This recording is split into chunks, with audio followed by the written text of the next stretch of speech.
Hi, Draven. Hi, Maeve. Happy birthday, Draven. I hope you're having a good day. We got to sing Happy Born Day to Miss Dravenrawl because today is her special day. It is her birthday. How are you guys? How is everybody? Oh, hi, Don. How are you?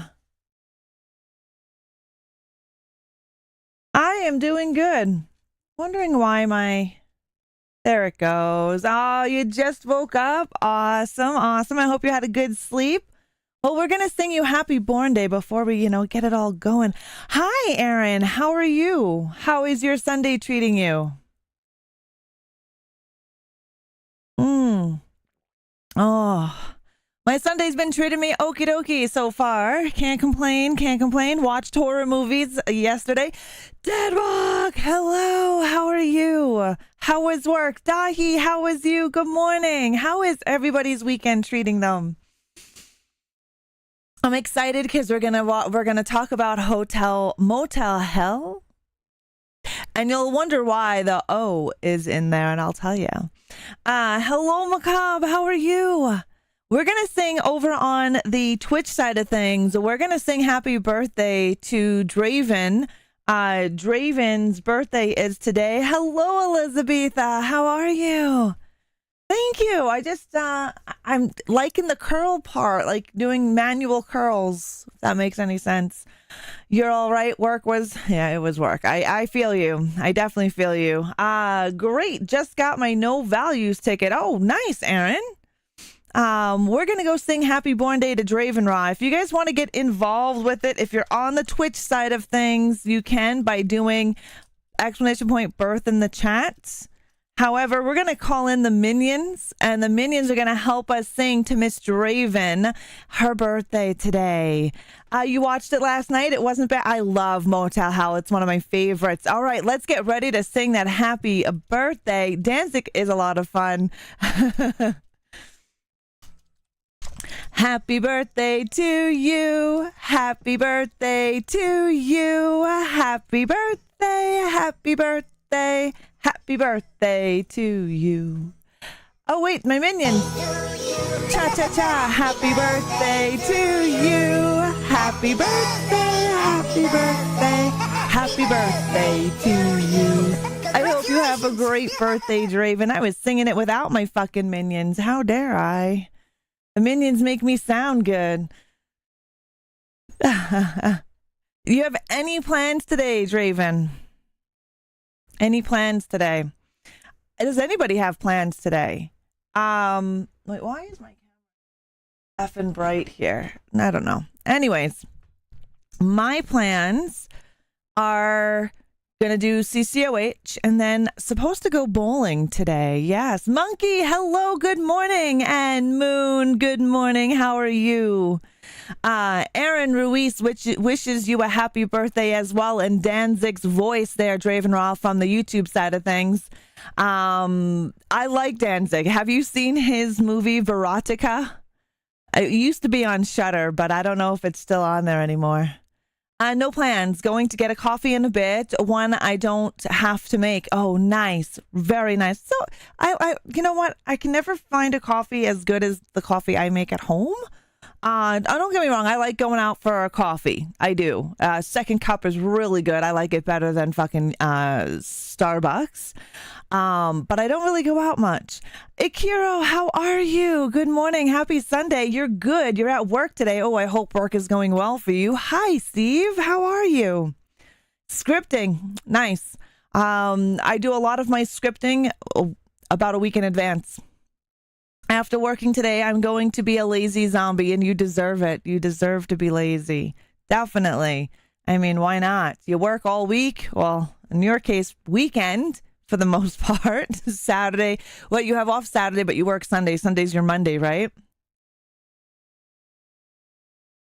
You're at work all day as well. Also going to do karaoke in 20 minutes. Nice, Aaron. Very awesome. Have fun. Have fun doing karaoke. There is a small local shop that also adopts out cats. Oh, see, we used to have a cattery here where you could go have some lunch, have a coffee or a tea, and play with kitties. They were Alley Cats Rescue is a animal rescue service for cats, feral cats for the most part. And I used to volunteer with them on a regular basis before COVID.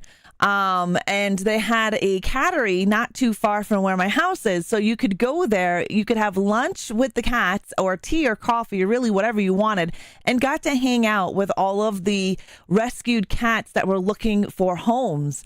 I loved it there. COVID killed it. So that sucks. I haven't had any notifications that they have restarted the cattery, which, sucks. However, we are going to do our tarot card reading to start off our new week. Our new week is Sunday, right? Yeah, your Sunday is your Monday. Nice. We're going to start off with a tarot card reading, and then we're going to head right into CCOH's Motel Hell. We wait for everyone to come in before we start for Motel Hell. So we like to waste a little time by doing some tarot card reading or discussing horror in itself. I hope everyone is having a good weekend. After a busy week, I am catching up with paperwork and resting indoors. Nice. Very nice, Elizabetha. All right. What do we need to know to start our day off? To start our new week off, what do we need to know going into this new week? What do we need to know going into this new week? The other store owners hate me. The other day I sang Madonna songs in a skeleton voice. Nice, Aaron. That's funny. Okay. What do we know going into the start of our new week? What do we need to know? What guest celebrities have you had, and are you getting Wendy? I haven't done interviews in a long time, Kiro. I started to get away from the interviews because everybody and their mama does interviews. So I just started to get away from them. You have I want an espresso machine. I really want an espresso machine. I love espresso. I would love to have one, but they're just so expensive. Okay, so let's see what our new week, new beginnings, guys. Everything is new. It's a new week. It's a new story, a new chapter. Very heavy feminine energy. Definitely find the blessings in your current situation. So we're not seeing them, and take charge of the situation. If you want things done, you know the saying, if you want them done right, you got to do it yourself. If you want anything to happen, you need to take charge of it. Definitely find the blessings in the current situation and just let shit go this week. Don't allow everything to build up on you. Don't take on other people's problems. I know a lot of us like to be friends and taking on other people's problems. However, we can be friends and not take on other people's problems. So make sure this week you let shit go. Don't bother fighting it. Just let it go. Take charge of the situation at hand if you want to get things done and you want to get it done now. And also, don't worry about everything. Find the blessings in your current situation, because there is always a blessing in everything that we do, no matter where we are in life, no matter how dark it may be. There is always a blessing in there, always. And follow your heart this week. It won't lead you astray, so follow it. And that is our reading today. Basically, it's letting you know that you need to find the current blessing in the situation. Follow your heart, let shit go, and do what you want. Just take charge of it. And that is your reading. I'm just going to journal today and play Final Fantasy. I need a break from work. Oh, everyone needs a break from work. I'm glad you're here, Dijon. Glad you're here. I have an espresso machine. I can make a latte, but once in a while I will go out if I don't make. Oh, they kind of don't bitch at me when I request a certain temperature and, adjust drip. Yeah, that's true. Hello, Canadian. How are you? I can love you, and it doesn't have to be. Oh, exactly. You can love your friends. You can love the people that surround you. You don't have to love somebody you don't have to be in a romantic relationship to love anybody, right? You love yourself, right? Sometimes you're in a romantic relationship with yourself. However, that's not every day. Well, maybe it is every day for some of you. But you can still love yourself without being in a romantic relationship. Follow your heart. I can dig it. Yeah, I see. Follow your heart, guys. All right, we're going to get into our coffee chat of horrors. Motel Hell is quite a bit of fun. It's one of my favorite comedy horror cannibal films. If you've never seen it, you can check it out on Tubi.tv if you are in Canada. I'm not sure on American Tubi or not. I don't know. You just need a buddy sometimes. Sometimes you just need a buddy. Exactly, Aaron. My soulmate is my best friend. Yeah, you don't have to have a romantic relationship with somebody, right? Just gaming and waiting for my boyfriend to get home from a concert in Toronto. Nice, Canadian. Who do you go and see? Good morning, Ash. How are you? Love your guts. Yeah. Your friends can be your soulmate, right? It doesn't have to be romantic. I know everyone has the wrong idea because, you know, those romantic comedies and those romantic movies that are out there. I don't like romantic comedies or anything like that. I don't watch that shit. Ministry and Gary Newman. Nice. You're doing well. Thanks for asking. Of course. Thank you for being here, guys. We're going to get into our CCOH here. Just let me make sure I got everything good to go. I don't want to spill that. Motel Hell is on. Perfect. So if you are in the United States, Motel Hell is on Tubi.tv. And if you're in Canada, it is on Tubi.tv as well. So you will be able to watch it. If you are in the UK, well, you're going to have to get a VPN because Tubi is not there. Souls has been peace and love. Perfect. I say go watch Motel Hell. All right, let's get into our CCOH.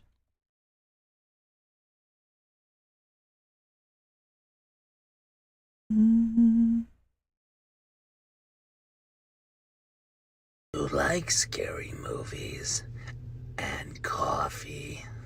The following show is based on research on horror movies and what goes on behind the scenes of your favorite scary movies. HORDE Entertainment or ReAnimateHer is not responsible for the macabre and horror that you are about to witness. Viewer discretion is advised. All right. Good morning, my daywalkers. It is I, your queen of scream, ReAnimateHer. This is Coffee Chat of Horrors. Today we're going to be diving into Motel Hell. I don't know if you guys have seen it, but it is a great horror comedy from the 1980s. It also comes up in the search feature. It's under the cult classic section. Oh, perfect. So, guys, if you are looking to watch Motel Hell, you can catch it on Tubi.tv in both Canada and the United States. Yes, and that's what we're going to be talking about today, is Motel Hell. And speaking of Canada, I think Nim Vin played there last weekend. I'm not sure. Canada is huge. Let me see what it did. Motel Hell is on Tubi in the United States. It sure is. I had a laugh because one of the ads I got was from Airbnb. Tubi, you gotta love it. All right. Anyways, in the landscape of horror cinema, certain films stand out not just for their scares, but for their eccentricity and their dark humor. Motel Hell from 1980 is one such gem. It's one of my favorites, a film that blends horror with a twisted sense of comedy, leaving audience both shocked and amused. Let's dig into the bizarre world of Farmer Vincent and his unconventional culinary practices. We are going to go and check out the trailer for Motel Hell, just so you guys can see. Hopefully y'all can hear the trailer.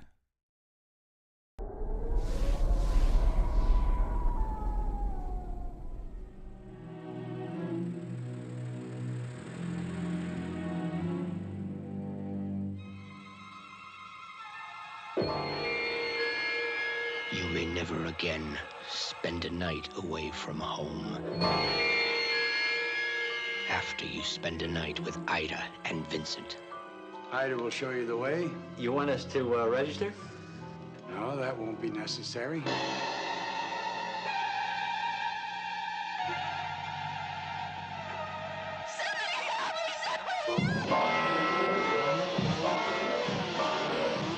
Your most terrifying nightmare could never prepare you for what happens to the guest.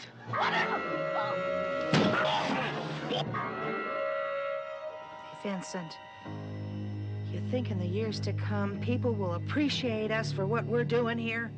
I have a surprise for you. Oh, goody, I love surprises. One after another they come.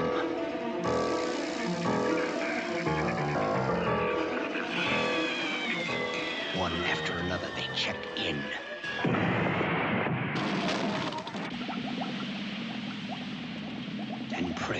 day they can check out. All we have to do is give to be happy. You'll never forget Ida. What are you doing in here, girl? And you'll never forget Vincent.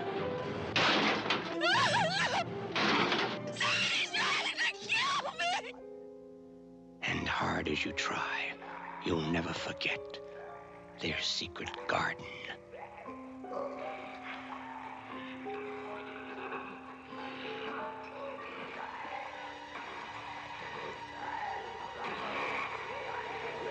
If you have the nerve, come for a night and stay for a nightmare.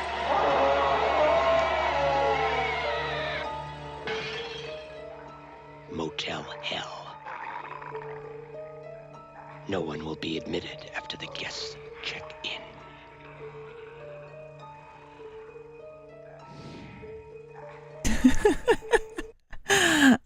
That is Motel Hell. It definitely is a fun movie to watch. Definitely a fun movie to watch. Draven. Oh, look, they drive like ReAnimateHer does in their video games, right?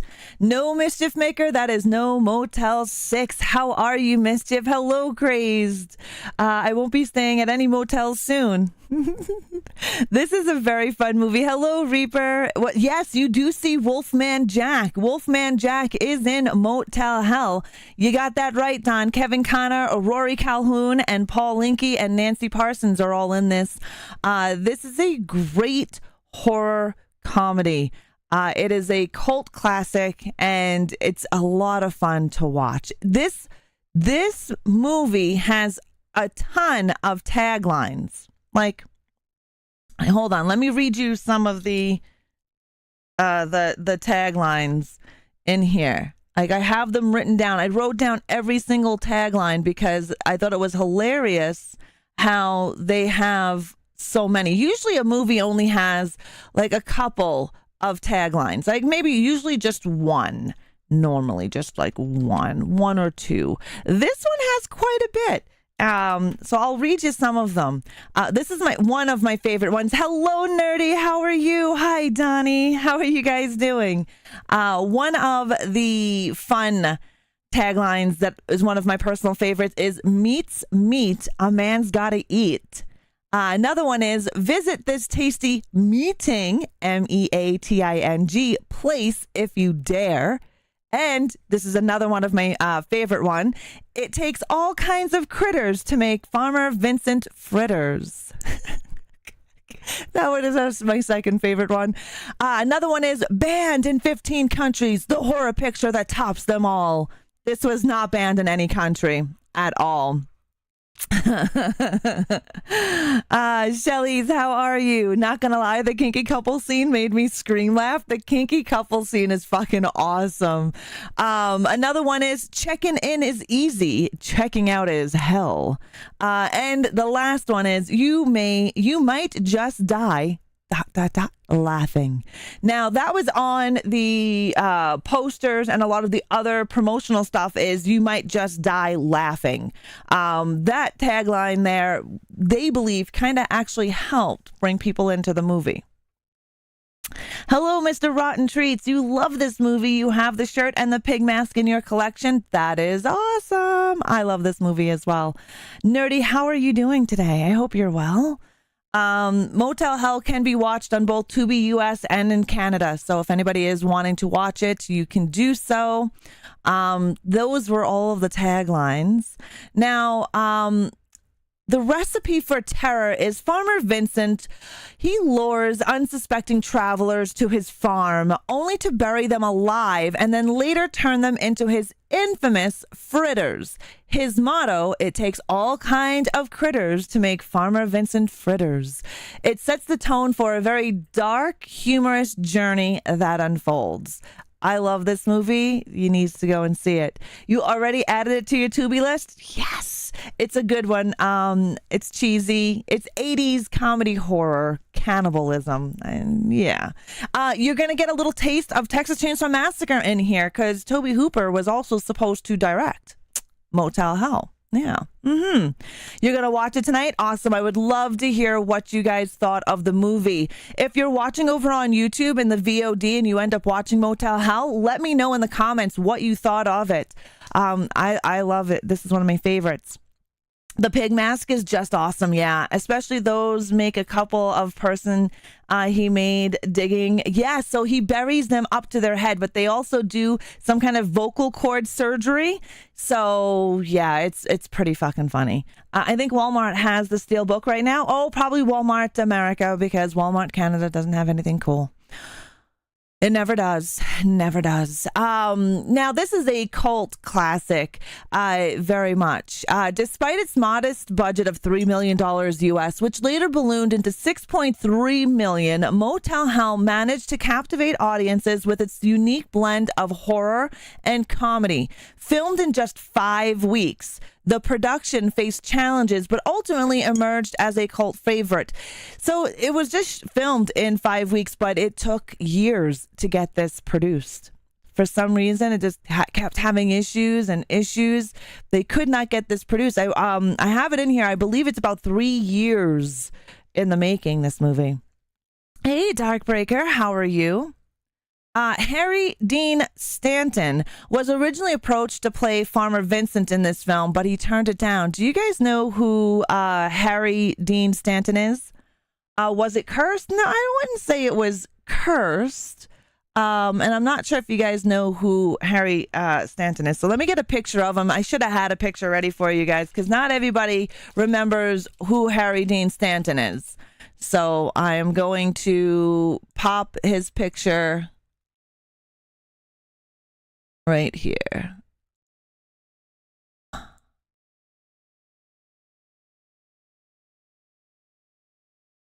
That is Harry Dean Stanton, and he was supposed to play Farmer Vincent, but he turned down this part. And Rory Calhoun, who was a pretty big star back in the day, ended up taking it over. I just wanted to make sure you guys know who Harry Dean Stanton is. He is a great actor, and he's been in numerous films. But damn, that's him. I figured I'd show you guys what he actually looked like. Yeah, you know him. Yeah, you always see him. I think he would have been really good as Farmer Vincent. He's lanky, just like Rory Calhoun, and he could pull that off. He's played a lot of creepy, different parts in different movies, like a lot of different movies. He was in Repo Man. Aaron, have a great day. Enjoy your karaoke. You can catch this VOD later today with chapters as well if you want to come back to it to watch what you may have missed. Farmer Vincent was great, though. His pig mask kind of put on Amanda's pig mask to shame. Yeah, no, his pig mask game was awesome. And you do get a little taste of Texas Chainsaw Massacre because Tobe Hooper was supposed to direct this. Is that person into escaping that Dean from Farmer except to made a steal from a what done? Escape from New York? Yeah, he was in Escape from New York. Hello, Regal. Good morning. I thought Rory Calhoun did an amazing job himself. The slogan banner for Farmer Vincent smoked meat. So if you watch this movie, you'll see that Motel Hello is there, but the O is out, right? The light in the O is out. So it's called Motel Hell, but it is Motel Hello. Not everybody notices the O is burnt out. Yeah, so it's Motel Hell. And the banner, the slogan for it says, "This is it." When you go and watch the Motel Hell, and you see the cabin that they rent out to people. Well, they usually check in, but they never check out. Usually. But there is a scene where a family does check out and the girls get pretty scared. All right, so the screenplay for this film was written years before it went into production. It had difficult time finding backing, so that was the biggest issue. This film was actually done in the 70s, was ready to be filmed in the 70s. But again, it did not have a good time getting production, which means money backing, right? So if nobody wants to pick up your script, then unfortunately ain't nothing going to happen. So in 1978, it was picked up by the Camp Hill Company and was shot and completed in 1980. In all, it was nearly 3 years from the time the script was written to the final release of the film, which is pretty interesting. Way before Kickstarter, 100% way before Kickstarter. Let me just make sure that got there. Hey, Zach, how are you? And this was written by, I don't know if I told you guys who it was written by, but it was written by Robert and Stephen Charles Jeffy and directed by Kevin Connor. The Jeffy brothers had a really good script. They really didn't need too many rewrites. It was just that they didn't have a great production company, like no one to back them with the money. Finally, Camp Hill did, and now we have this awesome movie. Could you imagine if it never got picked up? I think that would suck quite a bit if it didn't get picked up. Means we would have never had this awesomeness. It has that perfect late 70s camp to it. It does. Well, it was written in the 70s, right? Hello, Speedy. How are you, darling? It was written in the 70s, and yeah, it just couldn't find its backing. So this movie is usually talked about with Texas Chainsaw Massacre. And before Kevin Connor was doing the directing, Tobe Hooper was also supposed to direct this. But there were some shenanigans, and Hooper walked away. It would just sit there collecting dust. It really would. You're doing good. Awesome, Speedy. That's awesome. But yeah, it would. This film also is reminiscent of a very old episode in the TV series of Alfred Hitchcock Presents. Now, if you don't know Alfred Hitchcock was a producer and director. He's made some amazing films. Some of them are Psycho, The Birds. I know those two, Vertigo, those three are pretty popular among the masses that don't really watch horror or have really watched Alfred Hitchcock. But there is a series or one episode in which a small restaurant with an exclusive membership occasionally served this rare exotic dish, supposedly lamb artisan, and it was supposed to be imported from Uganda. Anyways, patrons were addicted to it. They loved it. It turns out it was really human meat. And the episode was Specialty of the House in 1959. And we have an ad break. So we're going to wait. Yeah, I love Alfred Hitchcock. I'm not really sure if you guys are have seen any Alfred Hitchcock or you've just seen his movies, but he did have a anthology back in the 50s where it was very, very, very similar to Tales from the Crypt or The Twilight Zone, because The Twilight Zone and Alfred Hitchcock Presents were around the same time, right? Rear Window is another good one. Yes, I love Alfred Hitchcock. I have all of his stuff. I have an entire complete collection of Alfred Hitchcock, his movies, the anthology. It's definitely worth watching, or definitely worth trying to find and check it out. Alfred Hitchcock Presents. I think a lot of you would enjoy it if you didn't see it. Dial M for Murder is on Tubi right now. Nice. And that's American Tubi, if anybody is wondering. That is what Crazed Writer is discussing. Are we back yet from that ad over on Twitch? Strangers on a Train, Hollywood and British version. Nice, Darkbreaker. That's awesome. Strangers on a Train is a really good movie. You love Alfred Hitchcock Presents. Rear Window was how I got a friend into horror. Nice. I think it's always a great way to get anybody into horror is showing them the older films, like the classics. Hello, Scream Queen. Thank you very much for the compliment. Oh, there's the ad. Now we've got the ad over on Twitch. Oof. But yes, the any classic horror is a great way of getting people into horror itself, even your children. You think about it, when they're old enough, you can show them Dracula, Wolfman, Phantom of the Opera. You can show them Frankenstein. These films don't really have a lot of violence. I mean, okay, Frankenstein, there is some mob mentality. However, it's not gory. It's not bloody. There's no sex. You're not seeing boobs in the majority of those older films because definitely frowned upon. However, you can start kids off with them pretty young because they're not overly scary. That's what I did with my spawns. I introduced them to classic monsters first and then slowly worked them up to their slashers and things like that. Even Twitch wants me to squirrel deadwalk. I know. It says it popped up and said that it was starting. So I got it twice. Even Night of the Living Dead. Yeah, Night of the Living Dead. Yeah.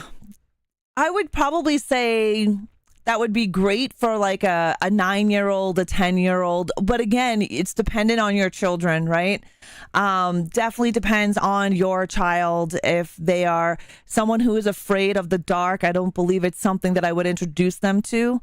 But depends on your child, right?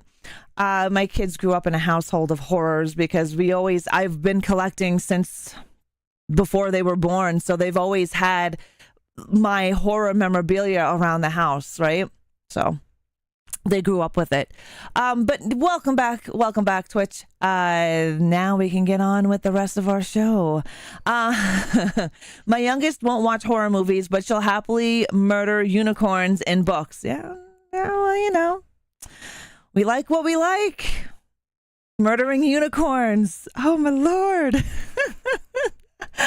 Originally conceived as a darker and more disturbing story, Motel Hell underwent transformations before finding its distinctive tone. Initially intended as a straightforward horror film, it embraced its comedic elements, much to the delight of the viewers. So this was supposed to be a lot darker and a lot more serious, but they did do some rewrite. Not a whole hell of a lot of rewrite. Like they didn't have numerous people rewriting this, but they did want to gear it more towards the comedy side of things because they didn't know if it was going to take on as much of a serious horror. And as they started to see it come to fruition, it was more of a comedy than a horror, but it's a mixture of both, right? Definitely know your kid craze. Definitely. I love that they learned in the campiness and comedy. I'm glad they added that in too, because I think it's a perfect blend of horror comedy. Hello, HOG, how are you? Now, you kept hearing me tell you all about Tobe Hooper, who was originally supposed to direct this film. So before Kevin Connor was Tobe Hooper, and Tobe was actually on board with this. However, the reason why he walked away was Universal Studios. Universal Studios kept balking at the fact that this was a bizarre project and just kept giving issues, and just, you know how producers can be. They control the money, so they control the creativity, right? Enough of the bullshit. Tobe Hooper walked away, but that's why you see some Texas Chainsaw Massacre-esque scenes in here, is because he was supposed to direct it. It's not a copycat. They didn't copy anything. He actually put his input in and having it as a dark horror comedy, right? So that's a little tidbit of information. Not everybody is aware that Tobe Hooper was supposed to direct this film. I'm just filling up my coffee. You're doing good? Awesome. Do you like my shirt today, Ake? I know you don't like when I show my shoulders. I was like, that motherfucker better not have a Streamloots card. But anyways, let's get back on to some of the behind the scenes. Now, there is practical effects in this, but it's not as crazy, heavy, full practical effects as The Fly from 1980. No, I do not matter of the fact. I know it's a lovely shirt, Darkbreaker. Thank you very much. Hello, Gore. You love coffee? Who doesn't? But it wouldn't be out of place in the TCM universe. No, it would not be, Macabre. It would not be at all. Monkey Van Meowerton, thank you for your 7-stream watch streak. I know. F you, Twitch. You have to blame cereal for that one. Okay, so now, one of my favorite scenes is the chainsaw fight. The chainsaw fight in this movie. Farmer Vincent is wearing a full-on pig head. It's great. It is pretty fucking awesome. And if you're watching over on YouTube, guys, if you enjoy this, make sure you hit the like button. Make sure you do whatever you're doing over there if you enjoy what you're watching here. Yeah, the chainsaw battle was excellent. It was great. Kind of reminded me of Dennis Hopper in TCM 2 because that one's a good one. Now, while applying for the job as the film's director, Kevin Connor showed the Jaffe brothers his first film, the horror film From Beyond the Grave in 1974. And after that, got to see the script. So he was already a horror director. He did his one movie, his very first film, which was From Beyond the Grave. Who has seen From Beyond the Grave? Hello, Speedy. Thank you for popping over on YouTube. It was Darth Vader, Luke Skywalker, eat your heart out. It really was, Dahi. I have seen From Beyond the Grave. It is a older classic horror film. If you guys haven't seen it, you can probably find it on Tubi or on Shudder, depending on where you are in the world. I like TCM2 mainly because of the chainsaws. I love TCM2. It's my favorite. So if I had to, 2 and 1 is my friggin' favorite because TCM2 is such a darker outlook, darker comedy in Texas Chainsaw Massacre 2. Now, Kevin Connor, as a director, his vision played a pivotal role in the shaping of the film's tone. His insistence on emphasizing black comedy over gratuitous violence added depth to the narrative, which I completely agree. Because remember, I told you that this originally was slated as a serious horror. And when I say serious horror, very little comedy. Very little comedy. But with Kevin's vision, so you had a couple people's hands in the pot when creating this film. You had Toby Hooper in the beginning, right? He put a little bit involved in this one. And then Kevin Connor, he comes in and he was like, let's do this. Hi, Ben. How are you? I know it doesn't, Ben. We're talking about Motel Hell today. The first one is good, but number 2 had more comment. Yes, it definitely did. Darkbreaker this movie is called Motel Hell, but the other one, Kevin Connor's first film, was called From Beyond the Grave in 1974.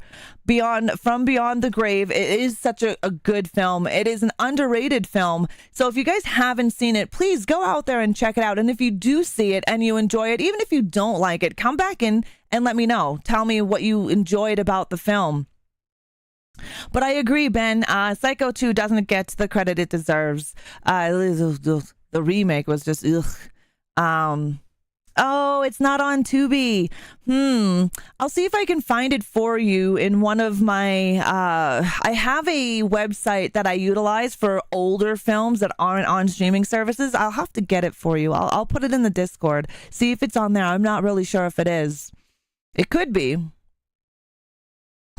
Okay, so now he wanted more black comedy over the gratuitous violence, which I do believe it added more depth to the whole narrative of this movie. And with a very talented cast led by Rory Calhoun and Nancy Parsons, the film found its stride, delivering memorable performances amidst the madness. Now, Nancy Parsons, if you guys remember her, she was Ballbricker on Porky's. She's played in a lot of films. She plays the role of Ida. Now, Ida, she's a funny lady in this film. She is the sister of Farmer Vincent. And these two, they get along really well. Their comedy between each other, the brother and sister atmosphere, they are amazing in this film, Rory Calhoun and Nancy Parsons. She was such a hilarious, she is such a great actress, especially in the comedy side of things, because you get to see her in Porky's. I don't know if anybody has seen Porky's, but that is another awesome comedy. It has nothing to do with horror. Ida is definitely a hoot. Definitely tallywhackers. You got that, Moon. You got that. But they did. Their chemistry on set was great. They portray brother and sister, right? Some people think that they portray a husband and wife, but no, Farmer Vincent, he is single and he is looking to mingle. That pig head is a Saw reference. That pig head, this movie came out well before Saw was even thought of, but technically it was more of an influence of Texas Chainsaw Massacre than any other film, because of Tobe Hooper did put his 2 cents into this film when he was slated to direct. I would love to get my hands on the actual script or the screenwrite of it so I can see what was involved before Kevin Connor came in and then what it was after. We've seen what happened afterwards, but I would love to know the before script, before it even turned into a movie, because it was more darker and more serious than intended. And so they made it into a comedy. Porky's is a movie that if you are over 35, it was a required viewing. Yeah, it definitely was. Porky's is the American Pie of the 80s, 100% dead walk. Just the way she delivered some of the lines, like, "You look good enough to eat," to the BDSM couple. I know, her lines were awesome, and this movie is filled with one-liners. If you've watched the film, you make sure you watch it a few more times, because you'll miss quite a bit of stuff. A horror version of sorts would be The Wanderers. Nice, Ben. Oh, I like The Wanderers. Hello, Boogie Ghost. How are you? Welcome in. Hello, Vengeance. How are you? Happy Sunday. If you are just joining us, this is Coffee Chat of Horrors. This is the deep dive that I do into our favorite scary movies. And today we are talking about Motel Hell from 1980. It is a fun horror comedy that definitely needs to be watched. If you're in the United States or in Canada, you can check it out on Tubi.tv. Hello, Stay Tappin'. How are you? You're doing good? I am fabulous, Boogie Ghost. I am fabulous. Oh, Stay Tappin'. Thank you very much. Thank you.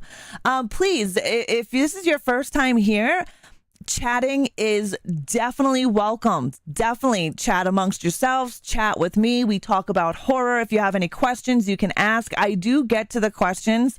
I may be in the middle of something, but I will still get to questions on the film or really anything else, because we do have our squirrel moments. I feel like no one knows of this gem. Oh, this is an underrated classic, cult classic horror comedy. It is a great movie. It's one of my favorites. I love Farmer Vincent. Love Farmer Vincent. If you have it, it's on Amazon Prime, which is on, you mean Motel Hell? So in the United States, Motel Hell. They have been screening Motel Hell on Nix. Yes. Tubi has it as well. It's a cult classic, then. And Nix is a great channel. It's Canadian. I'm doing phenomenal. I watched The Babadook on Netflix last night. It was incredible. Yeah, I haven't seen the Babadook. Some of these horror films that come out, I'll put them on my list, but I can already tell they're not for me just by what I've read and seen trailers of. I didn't think the Babadook was up my alley, per se. Elaine Joyce, even in the early 80s. Hello, right? Thoughts on Scream 7? Okay, we're going to squirrel here. I honestly don't think they should have been making any Screams after the very last one. Scream 5 and 6 were all right, in my opinion. Scream 7, while they left a bad taste in everybody's mouth by firing Melissa Barrera for her thoughts and views. And I mean, whatchamacallit, Ortiz, what's her name? Jenna. She is not even going to be in Scream because she had prior filming before Scream 7 was even slated. So it kind of ruins the whole consistency of Scream when you have the Carpenter sisters, which is Jenna Ortega, or what's her last name? Jenna and Melissa Barrera. So you have those two actresses who were in the previous films, and now Jenna Ortega, that's it. Jenna Ortega. Thank you. I couldn't remember her last name. From Beyond the Grave is available to rent on Amazon Prime. Thank you, Deadwalk. But I don't know. I'm not really a giant Scream fan. I love Ghostface, and I'm a fan of Ghostface. I love the first Scream, and the second one is awesome. I don't know. We'll see what happens. We'll definitely see what happens to when they actually bring that. There we go. You love Scream? I know a lot of people love Scream. My Spawn loves Scream. Ghostface is her favorite killer. Scream 2 is my baby. Nice. I love Ghostface. Don't get me wrong. I've got my twerking ghosty in the chat, booty popping. Yeah, they're filming a new season of Wednesday at the same time. Well, yeah, she was also in Beetlejuice 2, which they've already started filming and all of that jazz. So the Wednesday TV series on Netflix and Beetlejuice 2 and then Scream 7, she was already spread thin. She wasn't going to be able to do Scream 7. So I kind of think it's going to ruin the continuity of the film. I don't know. Yeah, I wasn't too happy, Donnie, that they did that as well. Did I hear booty popping? Yeah, because we have a ghost face that booty pops. All right, enough of the squirrel. Let's get back. Look, I controlled myself. See, look at that. You'd be proud of me, Deadwalk. I was like, let me reel this shit in. There is a scene with Reverend Billy. For those of you who know,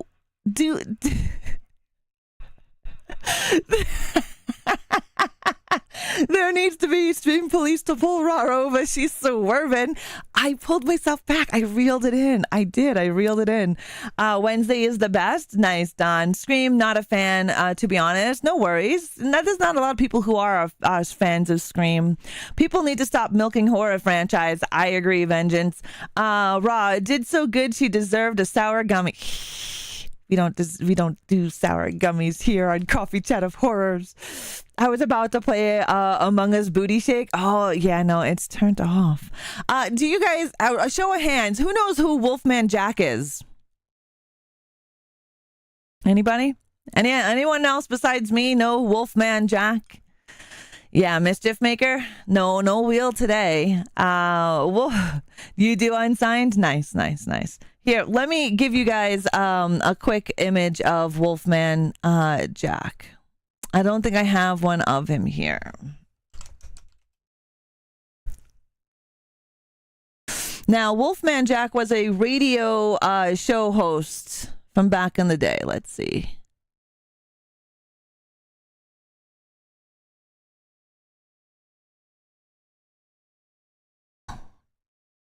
Nope.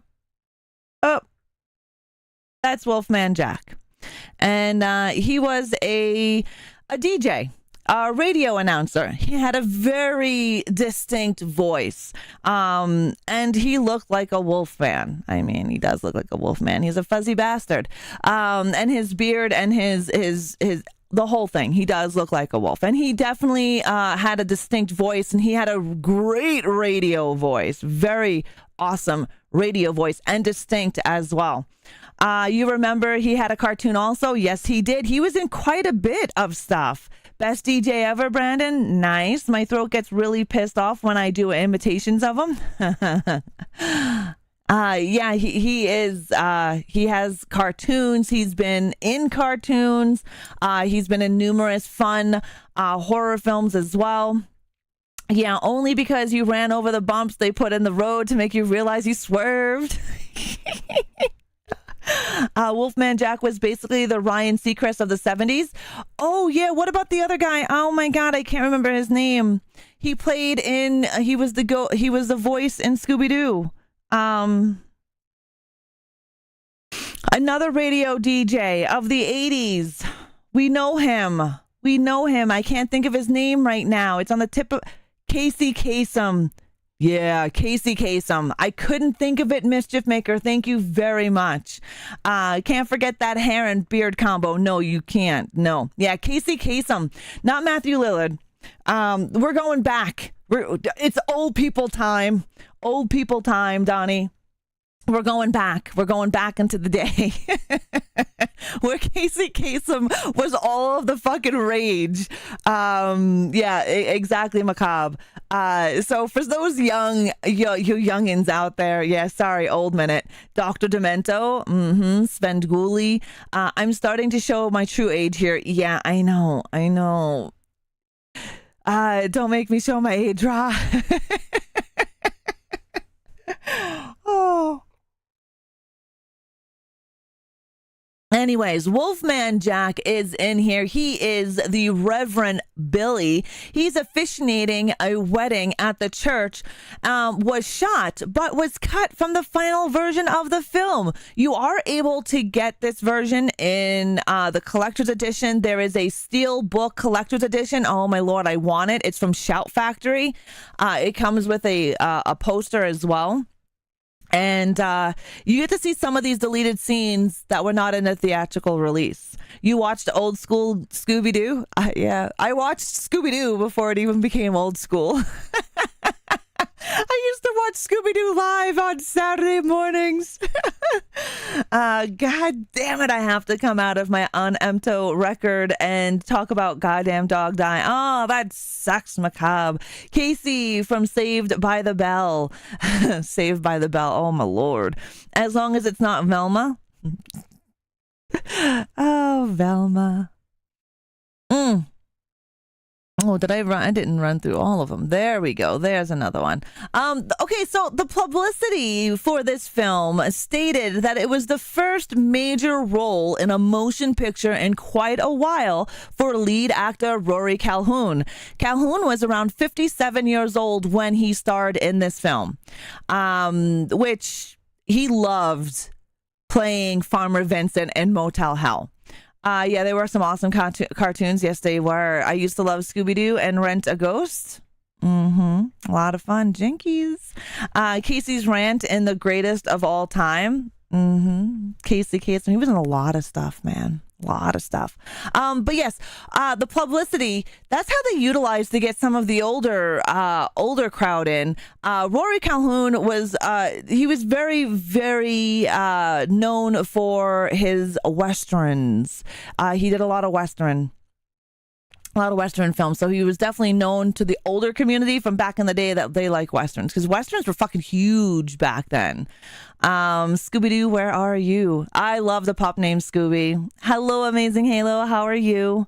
But yes, that's how they got some of the publicity for this, because people are like, oh, wow, whose first major picture is it? Blah, blah, blah, right? So they were able to pull people in. Back in the day, they didn't have the internet, okay? So they had to use everything in their power to create publicity and to create a following for this movie. Actor Paul Linke lost 25 pounds to play Sheriff Bruce Smith in this film. He was carrying the extra weight to play Grossman in the TV series Chips from 1977. I loved watching Chips. I know, as squirrel moment, but I loved watching Chips. It was such a fun friggin' TV series about cops back in the day. Scooby-Doo in 1972. Hi, Naughty. How are you? Hi. How's your Sunday doing? Good one to talk about is Slaughterhouse. I think in the early 80s, everyone wanted to everybody wanted a horror movie then, because everyone wanted to pull in on the horror movie money. Because in the 80s, it just took off, right? 80s was the spawning of the slashers. I mean, we have so many slashers. I know. Oh, my Lord. Roll it back in. It's 4 a.m. Monday morning here. Oh, naughty. What'd you do on your Sunday? Have you seen a film called They Call Me Trinity? It sounds familiar, Darkbreaker. Okay, so Miami, Florida native Marianne Banning was the centerfold in the May 1980 issue of Hustler magazine that Reverend Billy played by Wolfman Jack, is looking at in the film. So when you actually are watching it, you get to see, well, Marion Banning, the centerfold in 1980. Hello, Mutant Theater. Happy Sunday. Chips was awesome. Ponch was the man. Ponch was the man. I like the movie Chips. I enjoyed the movie of that they made. It was probably like 10 years ago. Calhoun was in. Yes, he was. Rory Calhoun has a huge career. Chloe, how are you? Good morning. Trinity was a good Western. Nice. I probably have seen it, Darkbreaker. It is a spaghetti Western with Terrence Hill and Bud Spencer. I most likely have seen it. My grandfather was huge into that shit, the Western. So if it was around that era, I was most likely seen it. Chloe, how are you doing? Happy Sunday. If you're just joining us, guys, this is Coffee Chat of Horrors, a deep dive into Motel Hell. We do this every Sunday at 11 a.m. Mountain Time. We dive into your favorite scary movies and we have a discussion about it every Sunday. Next Sunday, we're going to do a mixture of Ghoulies. We're going to do a couple of the the chapters of Ghoulies because the creators of Ghoulies literally just got back the rights and we are going to be getting a new movie. So we're going to dive into next Sunday. We are going to dive into the Ghoulies chapters, which is such a fun movie. So we're going to end up watching Ghoulies in the Discord. Every Thursday at 6:30 p.m. Mountain Time, we watch horror movies in the Discord. So you're more than welcome to join us. I'm having a great day. I do. I actually got What? You got Klepto to watch that? That's awesome. Awesome. How is Klepto doing? Nancy stole the show in this movie like she did in Porky's. Oh my God. Nancy was great as Ida in this movie. She's an amazing actress. She does very well in comedies. I loved her in Porky's as Miss Ballbricker. Definitely a fun time. You did play a movie card, and it's for mommy, but if mommy doesn't show up, I'm just not going to play it. Usually mommy suggests the movie and she doesn't show up, so there's no point in showing it. If the person who recommended it isn't going to show up. He's doing good. He's at work right now, but he's got a new car. Yes! That is awesome. I don't like playing the movie that someone suggests if they're not going to be there for it, because we play it for them, right? And if they're not there for it, then they miss out on their movie, and then I have to replay it again. So if mommy is going to come by on Thursday, we'll watch it. If not, then we'll be watching Ghoulies. Ghoulies is a great friggin' movie. Have you seen Ghoulies? Who here has seen Ghoulies? Because it's an awesome one. Yes, you do have a classic playing in the Discord this afternoon. A Vincent Price film. Really good one. No, I know Mischief Maker and Dahi, probably Deadwalk. You've seen Ghoulies. Ghoulies is a fun, cheesy as hell 80s comedy horror. It's great. And we're going to be deep diving into Ghoulies next Sunday. You've seen it Unsigned? Right on. We're definitely going to be watching it in the Discord. It should be a good time. Not everyone likes cheesy movies. I love cheesy friggin' movies. You've never seen it, Don. Oh, it's fun. Ghoulies is a fun film. It is low. I don't really want to say low budget, but it is kind of a low budget film. It's very cheesy. Very cheesy.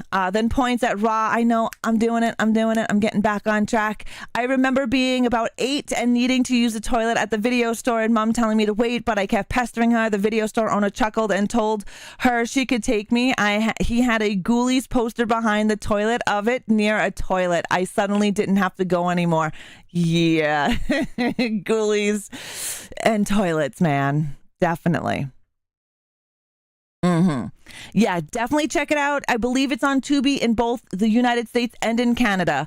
Ghoulies is a fun watch. I have a video and DVD. Nice, Elizabetha. All right, let's get back. Let's reel it all in for Motel Hell. The filming locations are primarily in Southern California. It lent its authenticity to the rural setting of the story. It's sets constructed at Laird International Studios and real-life locations such as Sable Ranch added to the film's immersive experience. The interiors of the motel, the farm, and the smokehouse in the film were not constructed sets at Laird International Studios in Culver City, California. The majority of its exteriors and the location filming for it were all shot in Southern California in Canyon Country near Santa Clarita. A lot of places film in this area. The more I deep dive into movies, the more and more I find out that this area, Southern California or close to Santa Clarita, are great filming places. Now, you know that I told you that it was on the Laird International Studios. They did create the majority of the sets, but the other locations were near Santa Clarita. We do have an ad break over on the Twitch side of things, so we're going to squirrel for a few moments. Ghoulies is on Tubi US. Nice. Netflix or I love whatchamacallit candies, Don. Is Ghoulies where they live in the toilets? Yes, Chloe, yes. Yes, they pop up out of the fucking... I scared my... Okay, so since we can squirrel... Okay, I was a horrible cousin. My cousin TJ, he was little, and we like to tease. I like to tease my cousins when I was younger, and I was probably about 16, 17 years of age, high rock out, and my cousin just wasn't listening, and he was putting stuff in the toilet. Now, you know, as a child, if you put things in the toilet, you clog the toilet, you call in the plumber, right? The plumber costs friggin' money. So I was babysitting, and I told my cousin that if he keeps doing that, the piranhas will come out of the toilet and bite his ass. And his sister, who is 2 years younger than me, she's like, yeah, TJ, they have ass-eating piranhas in the sewer, and if you throw things in the toilet, they're going to come up because they're going to get hungry. He wouldn't use the fucking toilet. My aunt, she was so mad at me. So mad at me. Oh, look at you, Kratos. Thank you so very much for your 21 months. I appreciate it. Thank you. Thank you very, very much. I appreciate it. Mwah. Thank you for the compliment as well, Kratos. This story is great already. Yeah. Oh, it was quite funny because my aunt was not happy at all because he wouldn't use the bathroom. And my cousin Maria, she's like, yeah, TJ, ass-eating piranhas are in the sewers if you throw things down there. And I am trying to keep a straight face because I don't want him to think that we're joking, because we got tired of him throwing shit down in the friggin' toilet. So, hi, Jamie, how are you? So she's telling him that he keeps throwing them. You're going to attract them. They're going to come up and then they're going to bite you in the ass. And so she made it, we made it so realistic. Yeah, he wouldn't use the fucking bathroom. Oh God, we were rolling. Then my Nona, she gets mad. And she has a broom. And so she starts. Now, my Nona can't really babysit because she has a walker. She's in her 90s, okay? So Nona decides to take the broom because she can't get up after us. She starts attacking us with the broom and telling us to stop. She's in her 90s. She can barely hear, but her fucking hearing was great that day when we told TJ about the ass-eating piranhas in the toilet. Oh, Lord, we still laugh. Oh, we laugh so hard about it when I bring it up at our family reunions when we're on Facebook. And we're talking like, TJ, you remember the ass-eating piranhas? Make sure you tell your children about them. Remember when the Boglins? Yes, the Boglins. Yeah, Star Wars was filmed in California desert. A lot of films were filmed in California desert. Traumatizing. Yeah, that's what older cousins and siblings are for. We are there to traumatize our young family members. That's our given right. We got put through hell as being like the elder ones. They deserve to get a little bit of trauma, just a little bit. So much better of a story than other tales. from the tall tales, I was told. Prophets, darling, how are you? We are back from that ad over on Twitch. I was afraid of the toilet because of the creepy talking toilet from Look Who's Talking. Oh my God, right? Yeah, that was kind of creepy. My nephew went through that phase. He even threw some expensive sapphire jewelry down the toilet. Oh my Lord. Nowadays, California is too expensive to film in. Probably they always come up to Canada because they have tax credit here. That's why a lot of films are filmed here, because of, one, our dollar and the tax credits. Huge for films. Okay, we have totally squirreled, and welcome back to Coffee Chat of Horrors, where we are discussing Motel Hell. We spoke about the filming location and that Laird International Studios in Culver City created most of the set here, and then the part of the ranch house was filmed in Sable Ranch near Santa Clarita. The film that Bruce and Terry are watching at the drive-in, because if you see this movie, there's going to be two scenes where you see somebody watching a drive-in film. Bruce and Terry are actually watching the drive-in, watching it there at the drive-in, and then the sheriff in his binoculars is also watching the same film, and that movie is called The Monster That Challenged the World in 1957. Definitely a film to go and check out if you haven't seen it. It's another classic one, 1957. If you have a chance and you like older films, definitely go and check this out. But if only my sister had thought of your idea, right? They wouldn't be attracting ass-eating piranhas by throwing things in the toilet. We get a lot of movies filmed. Yeah, you do, Macabre, definitely. Have you seen Bad Batch movie with Keanu Reeves? It was filmed out there. No, I don't think I've seen that. Your older brother used to rip my head off from my Barbies growing up. Rip the heads off of your Barbies?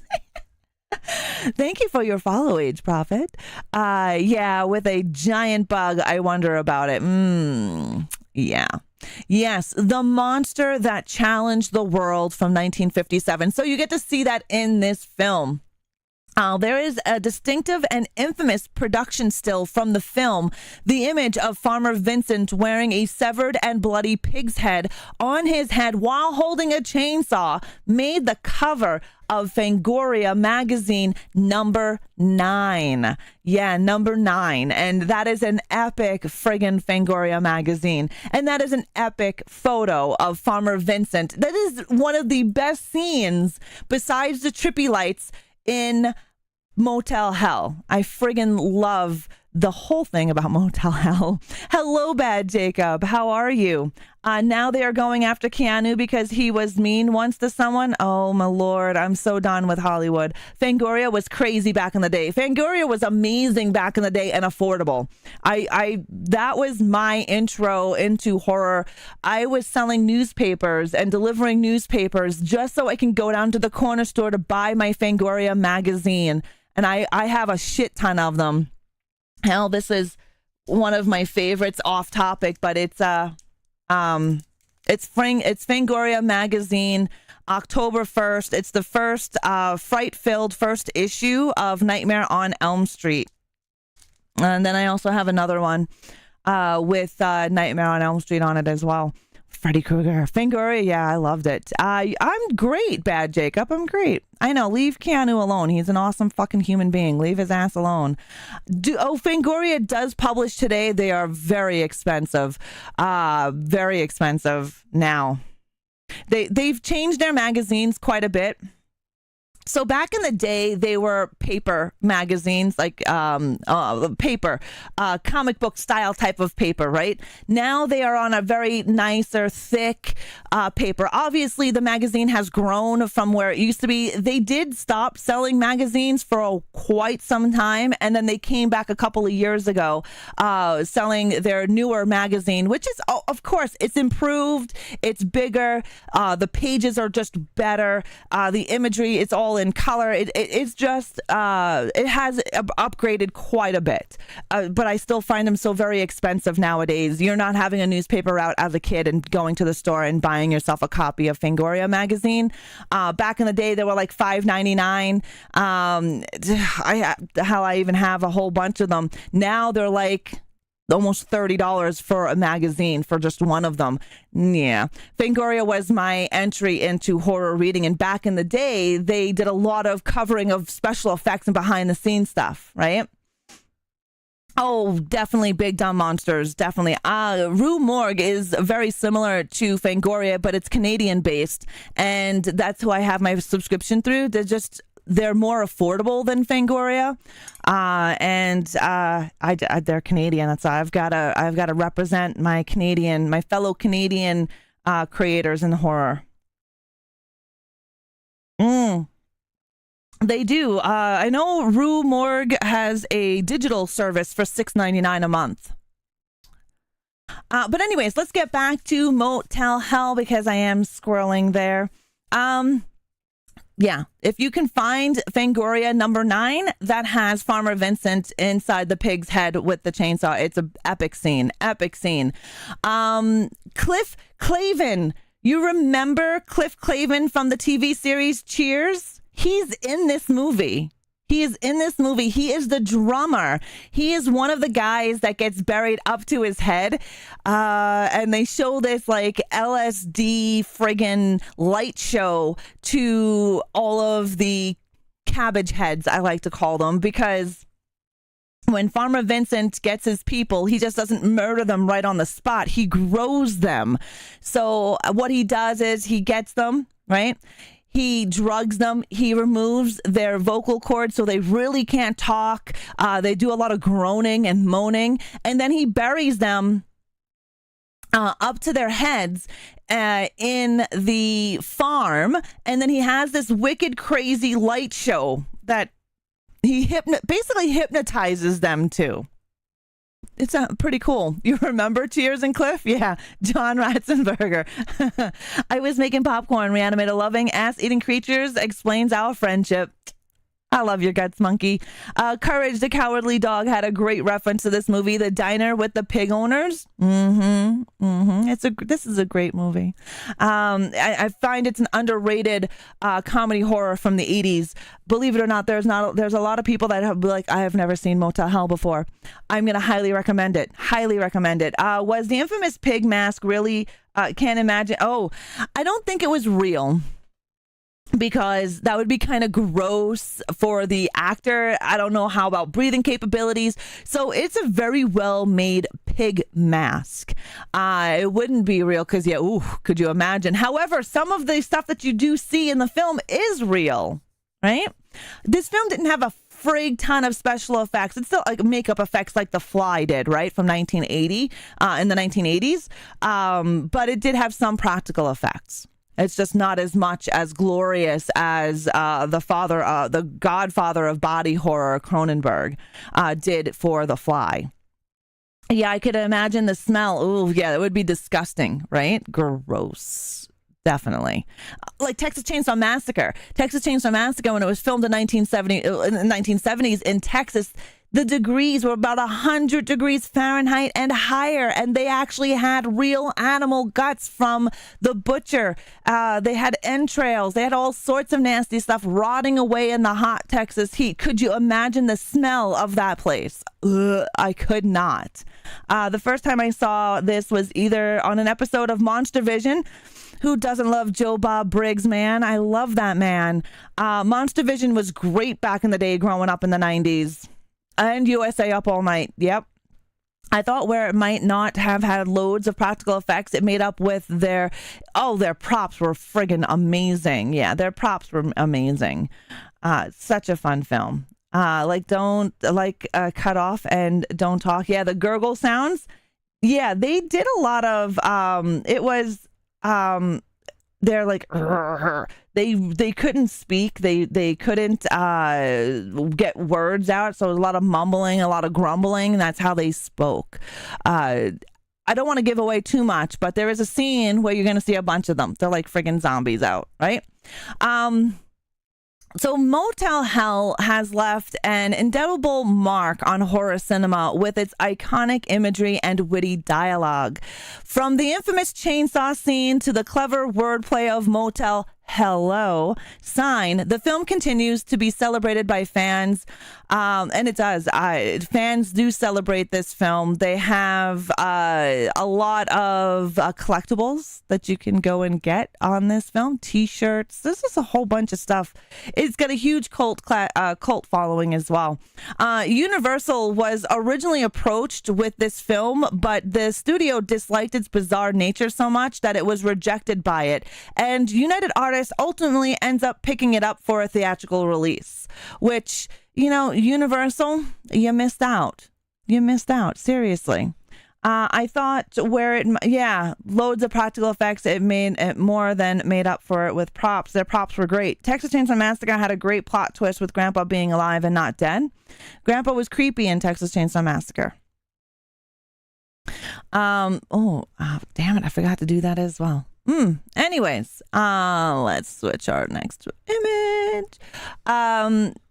The horror punk band Blitzkid has a song about this movie too. Nice. Yeah, there's an actual band inside Motel Hell where they play.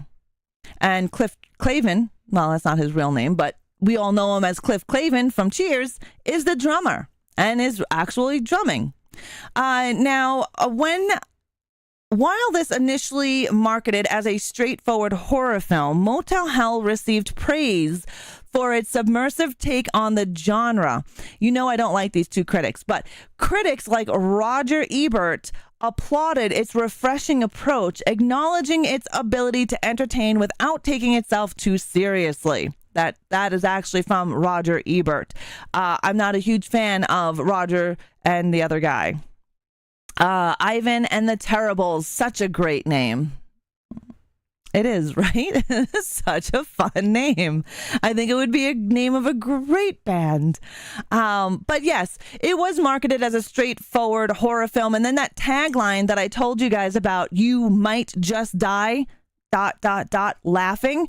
That was the tagline they used in most of its marketing for this film. They wanted to bring in horror people. They wanted to, again, it wasn't slated as a straightforward horror. It was changed from its dark comedy, from its dark roots of being a more violent film to being of a dark comedy. So it was changed, even though they were trying to like market it as a straightforward horror. It wasn't.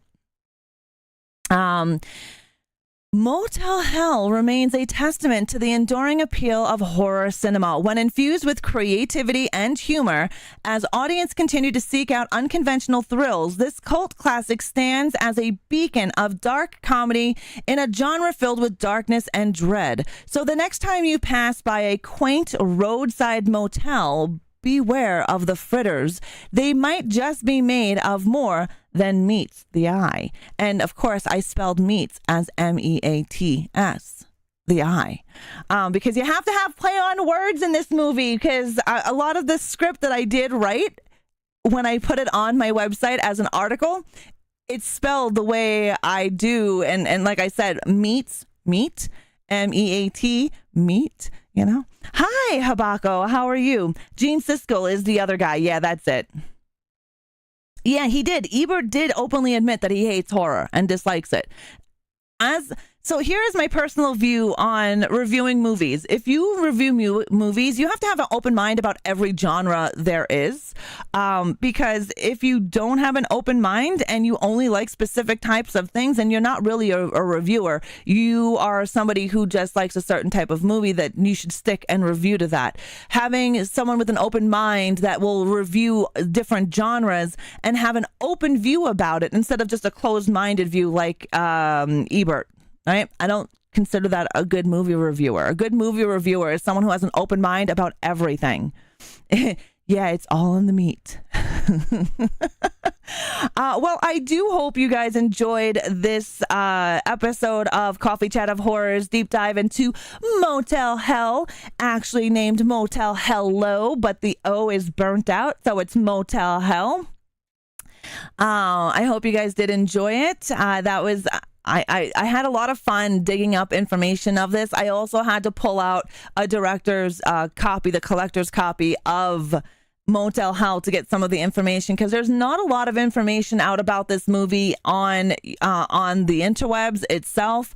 There's a little bit in IMDb and then a little bit here, but just not a whole enough to make a full CCOH episode. So hopefully I gave you guys a good amount of information for your time here.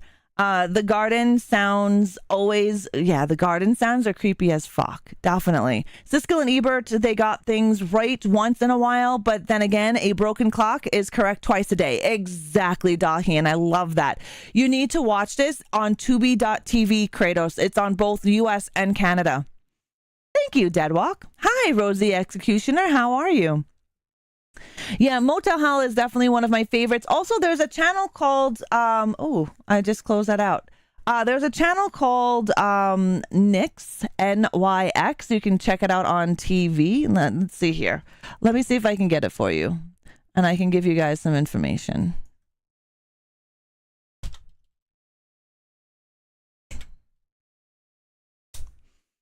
So, Nyx, NYX. I'm going to get you guys the link here. I'm going to pop it in there. I'll pop it in over here on YouTube side of things as well. You can go to it. It's www.nyxtv.ca. And it's a Canadian-made broadcasts. It's pretty friggin' awesome. They have all different types of films. They have zombie on there. They have a TV guide on there. So they'll tell you when and what's being shown. Nyx is free too as well. They have you can watch them on Fire TV, Apple TV, Roku, Android, iOS. You can watch them on Freebie TV. So you guys can check them out. They are a great site. They have a TV listing that's all based on Eastern time. So they've got Devil's Reign, The Stepford Wives, Tales of Tomorrow, Season 1, Episode 2, The Blunder. They've got a ton of Dark Ride, which is their news. You can check out all their news articles. You can watch live shows on there. Little Shop of Horrors. I love the original Little Shop of Horrors. I don't mind the remake in the 80s. I'm not a huge musical fan, but I love Little Shop of Horrors. Tubi is the GOAT when it comes to obscure horror movies. We use them all the time when we review nice big dumb monsters. I love Tubi. I watch Tubi quite a bit. Has anyone been to the Texas Chainsaw Massacre gas station restaurant? My buddy Nerdy Hillbilly has. I haven't. I have the Motel Hell Blu-ray. It's awesome. It's definitely good. Definitely good. Little Shop of Horrors is great. It's a great movie. If you haven't seen the original, watch the original. The original is not a musical by any means. And then it was later on remade in the 80s, and it had Steve Martin. So many amazing actors and actresses are in the remake of Little Shop of Horrors.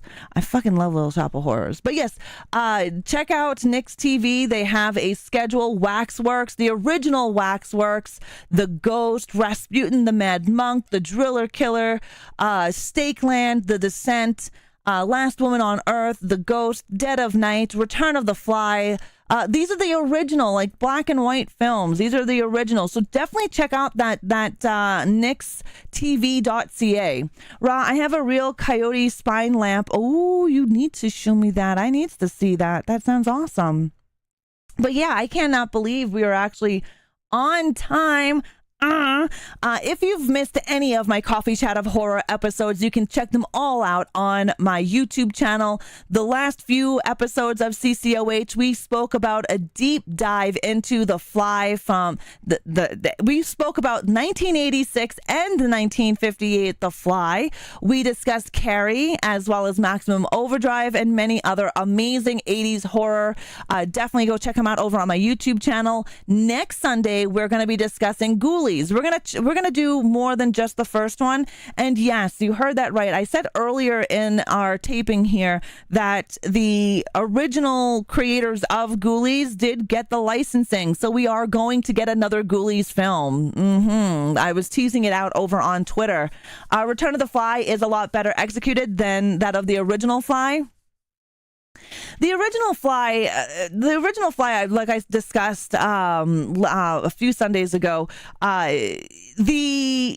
there was a few things that they wanted to do, but the director at the time didn't think it would go over well, and that is why the original Fly turns out to be the way it is. It's still a great movie, but it's not as good as the remake, and the second one is better because they allotted that what they wanted to do in the first one, they were able to do in the second.